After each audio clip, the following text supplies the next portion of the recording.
Congress party ఇచ్చిన హామీలో భాగంగా రైతు రుణమాఫీని ప్రభుత్వం అమలు చేస్తుందని ఎమ్మెల్యే గడ్డం వినోద్ అన్నారు. ఈ రోజు ₹1,00,000 రుణమాఫీని ప్రభుత్వం రైతుల ఖాతాల్లో చేస్తున్నందుకు రేవంత్ రెడ్డికి కృతజ్ఞతలు తెలిపారు. మంచిర్యాల జిల్లా బెల్లంపల్లి పట్టణంలోని తహసీల్దార్ కార్యాలయంలో లబ్ధిదారులకు షాదీ ముబారక్ కళ్యాణ లక్ష్మి చెక్కులను ఎమ్మెల్యే గడ్డం వినోద్ అందజేశారు. దీంతో పాటు లబ్ధిదారులకు ఇంటి పట్టాలు కూడా అందజేశారు.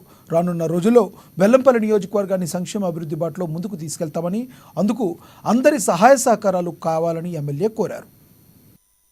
కాంగ్రెస్ పార్టీ ఇచ్చిన మాటలను నిలబెట్టుకుంటూ అప్డేట్ చేస్తూ 6 గ్యారంటీలలో 5 కంప్లీట్ చేసిన మీకు ఒకటి ఉన్నది. ప్రత్యేకంగా మహాలక్ష్మి దాని కింద మహిళా సోదరులకు ఇచ్చే కార్యక్రమాన్ని నిన్ననే ముఖ్యమంత్రి గారితో మాట్లాడినా. ఇవాళ దగ్గర 4 గంటలకు మనకు బెల్లంపల్లికి సంబంధించిన రైతు సోదరులకు పెద్ద ఎత్తున ₹1,00,000 పైన వాళ్ళకు అకౌంట్లో వేసి క్లియర్ చేసే కార్యక్రమాన్ని ఉంది. దాని ప్రెస్ మీట్లో కూడా మాట్లాడతాం. ఈ కళ్యాణ లక్ష్మి చెక్కుల తర్వాత కూడా పట్టాల గురించి మా ఆర్డీ గారు ఇప్పుడే చెప్పారు. జియో నంబర్ 76 ఇంకా కొన్ని సైట్లు వచ్చే కార్యక్రమాలు ఉన్నాయంట.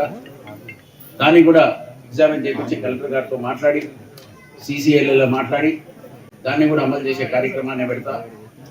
అది కూడా కాక మన బెల్లంపల్లిలో ఉన్న మేజర్ సమస్యలు ప్రత్యేకంగా మున్సిపాలిటీలో నేను మన చైర్మన్ గారితో నేను సజెస్ట్ చేస్తున్నా. మీరు కన్సర్న్ అథారిటీస్ పిలిపిండి అమ్మా, ఇలా కూడా మాట్లాడతాను. నేను మీటింగ్ పెడతాను మా ఫోన్లో. నమస్తే.